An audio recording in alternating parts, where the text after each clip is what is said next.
नमस्कार दर्शकों, खबरों की खबर के इस खास कार्यक्रम में एक बार फिर से आप सभी का स्वागत है। आज के इस वीडियो में हम बात करेंगे द्वापर युग में पांचों पांडवों की पत्नी के नाम से जाने जाने वाली द्रौपदी जी के बारे में। तो चलिए शुरू करते हैं आज की विशेष पड़ताल और जानते हैं कि कौन थी द्रौपदी और द्रौपदी के चीर हरण के समय आखिर किसने द्रौपदी की रक्षा करी थी और क्या था इसके पीछे का रहस्य, और पांचों पांडवों के धर्म यज्ञ को संपूर्ण करने में द्रौपदी का क्या योगदान था।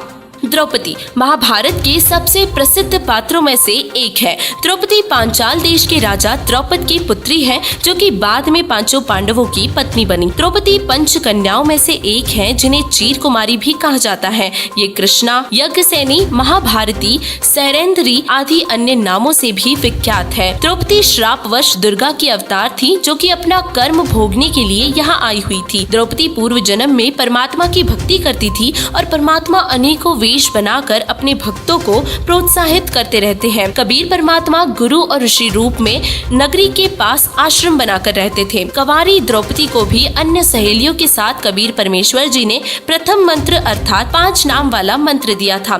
जब द्रौपदी अपने पिता के घर पर कंवारी थी, प्रतिदिन की तरह द्रौपदी घाट पर स्नान करने गई हुई थी और उसी दौरान एक अंधा साधु भी उस नदी में स्नान के लिए आया हुआ था, लेकिन साधु की कौपीन नदी में बह गई थी। जब द्रौपदी को यह बात पता लगी कि साधु अंधा है और उसकी कौपीन नदी में बह गई है, तो साधु की इज्जत की रक्षा के लिए उसने अपनी साड़ी का चीर फाड़ कर दिया था। महात्मा ने कौपीन बांधी तथा भरे कंठ से भावुक होकर बोला कि बेटी, महा उपकार मेरे ऊपर किया है, आज आपने मेरी इज्जत रखी है। हे देवी, परमात्मा तेरी इज्जत रखे और तेरे को अनंत गुना चीर परमात्मा देवे। द्रौपदी का विवाह पांचों पांडव भाइयों से हुआ था। द्रौपदी के विवाह के पश्चात युधिष्ठिर ने एक शीश महल बनवाया था और दुर्योधन धृतराष्ट्र का पुत्र था। धृतराष्ट्र अंधा था, जिस वजह से उन्हें राज्य नहीं मिला था और इसी कारण दुर्योधन युधिष्ठिर से ईर्ष्या रखता था कि यह राज्य हमें क्यों नहीं मिला। एक बार दुर्योधन उस शीश महल को देखने के लिए चला गया और द्रौपदी वहीं पर थी। महल कांच का होने के कारण पारदर्शी था और आगे रास्ता पता नहीं चला और दुर्योधन कांच से टकरा गया और गिरते गिरते बच गया। तब द्रौपदी ने दुर्योधन की यह दशा देखकर मजाक में बोला कि अंधे की संतान अंधी ही होती है। द्रौपदी ने यह बात मजाक में बोली थी, लेकिन दुर्योधन की यह बात अंदर तक घर कर गई थी और उसने इसका प्रतिशोध लेने की सोची। और एक बार दुर्योधन ने युधिष्ठिर के साथ जुआ खेला और युधिष्ठिर को हराकर सारा राज्य भी ले लिया तथा युधिष्ठिर ने द्रौपदी को भी दांव पर लगा दिया और दुर्योधन ने द्रौपदी को भी जीत लिया था। और अंत में दुर्योधन ने कहा कि द्रौपदी को लेकर आओ और यहाँ पर नंगा करके मेरी जांघ पर बिठाओ। यह बात सुनकर एक नौकरानी भागकर द्रौपदी के पास गई और सब कुछ बताया। दुर्योधन ने कहा कि उसने मुझे अंधे की संतान कहा था और हम अंधे की संतान हैं, तो हमें कुछ भी दिखाई नहीं देता, उसको क्या शर्म आएगी, उसको नग्न करो मेरे सामने। फिर कुछ देर बाद द्रौपदी को वहाँ भरी सभा में लाया गया और मलिन विचारों से युक्त दुर्योधन ने कहा कि इसका चीर उतार दो। भरी सभा में पांचों पांडव भी उपस्थित थे और भीष्म, गुरु द्रोणाचार्य और कर्ण, ये तीनों एक नंबर के योद्धा भी थे। लेकिन जब द्रौपदी का चीर उतारा जा रहा था, तब इन तीनों में से किसी की भी हिम्मत नहीं हुई कि उसको रोक सके। द्रौपदी ने अपनी रक्षा के लिए सभी से पुकार की, लेकिन किसी ने उसकी एक न सुनी। विदुर जी एक नेक व्यक्ति थे और भक्ति बीज से युक्त थे। वह भरी सभा में खड़े हुए और दुशासन से कहा कि अरे दुशासन, अरे दुर्योधन, तुम किसकी बेइज्जती कर रहे हो? अपने ही परिवार की, पांडवों और कौरवों की बहुओं में भला क्या अंतर है?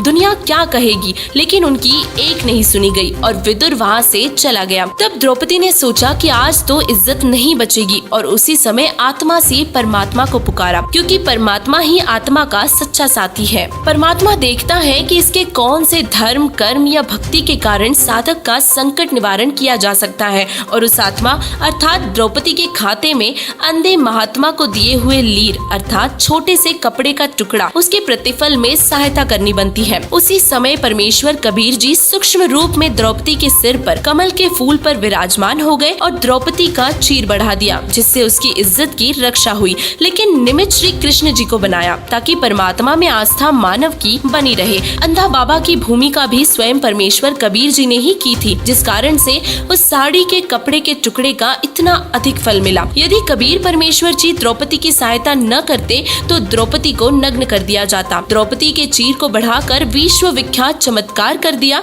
जिससे आज तक परमात्मा का गुणगान हो रहा है। गृह पीताम्बर को पार करी, द्रौपदी दिन्हे लीर, अंधे को पिन कसी, धनी कबीर बढ़ाए चीर। फिर पांडवों ने द्रौपदी के चीर हरण का प्रतिशोध लिया, जिसका परिणाम महाभारत के रूप में सबने देखा। महाभारत के युद्ध में किए गए पाप के कारण युधिष्ठिर को भयानक स्वप्न आने शुरू हो गए, जैसे कि बहुत सी औरतें रोते बिलखते हुए अपनी चूड़ियां तोड़ रही है तथा उनके मासूम बच्चे अपनी माँ के पास बैठे तथा कुछ खड़े पिता पिता कहकर रो रहे हैं। कई बार बिना शीश के धड़ भी दिखाई देते हैं, जिस कारण से युधिष्ठिर को रात्रि में नींद नहीं आती थी। जब द्रौपदी ने कई रात्रियों में युधिष्ठिर की यह दुर्दशा देखी तो एक दिन चारों अर्जुन, भीम, नकुल और सहदेव को बताया कि आपका बड़ा भाई बहुत ही परेशान है, कारण पूछो। तब चारों भाइयों ने बड़े भैया से परेशानी का कारण पूछा। फिर युधिष्ठिर ने अपनी सर्व कहानी सुनाई। पांचों भाई इस परेशानी का कारण जानने के लिए भगवान श्री कृष्ण जी के पास गए। सारी बात सुनकर श्री कृष्ण जी बोले कि युद्ध में किए हुए पाप परेशान कर रहे हैं और इन पापों का निवारण यज्ञ से होता है। श्री कृष्ण जी ने कहा कि जितने अधिक व्यक्ति भोजन पाएंगे उतना ही अधिक पुण्य होगा। यज्ञ पूर्ण होने का साक्षी एक 5 मुख वाला पंचजन्य शंख एक सुसज्जित ऊंचे आसन पर रख दिया जाएगा तथा जब यह यज्ञ में कोई परम शक्ति युक्त संत भोजन खाएगा तो यह शंख स्वयं ही आवाज करेगा और इतनी गूंज होगी कि पूरी पृथ्वी पर तथा स्वर्ग लोक तक आवाज सुनाई देगी। यज्ञ शुरू हुआ और सभी साधु संतों ने भोजन किया, लेकिन शंख नहीं बजा। श्री कृष्ण जी ने कहा कि इनमें कोई भी पूर्ण संत अर्थात सतनाम व सारनाम उपासक नहीं है। तब युधिष्ठिर को बड़ा आश्चर्य हुआ कि इतने महामंडलेश्वर, जिसमें वशिष्ठ मुनि, मार्कंडेय, लोमश ऋषि, नवनाथ, गोरखनाथ जैसे और 84 सिद्ध आदि आदि व स्वयं भगवान श्री कृष्ण जी ने भी भोजन खा लिया, परंतु शंख नहीं बजा। इस पर कृष्ण जी ने कहा कि ये सर्व मान बढ़ाई के भूखे हैं, परमात्मा चाहने वाला कोई नहीं। तब परमात्मा कबीर जी सुपथ सुदर्शन के रूप में आए। द्रौपदी देख रही थी कि संत के लक्षण तो एक भी नहीं दिखाई देते हैं, यह तो एक दरिद्र गृहस्थ व्यक्ति है। श्री कृष्ण जी के कहते ही द्रौपदी स्वादिष्ट भोजन की थाली लेकर आई। सुदर्शन जी ने नाना प्रकार के भोजन को थाली में इकट्ठा किया तथा खिचड़ी सी बनाई। उसी समय द्रौपदी ने देखा कि इसने तो सारा भोजन अर्थात खीर, खांड, हलवा, सब्जी, दही, दही बड़े आदि आदि घोल कर एक कर लिया है।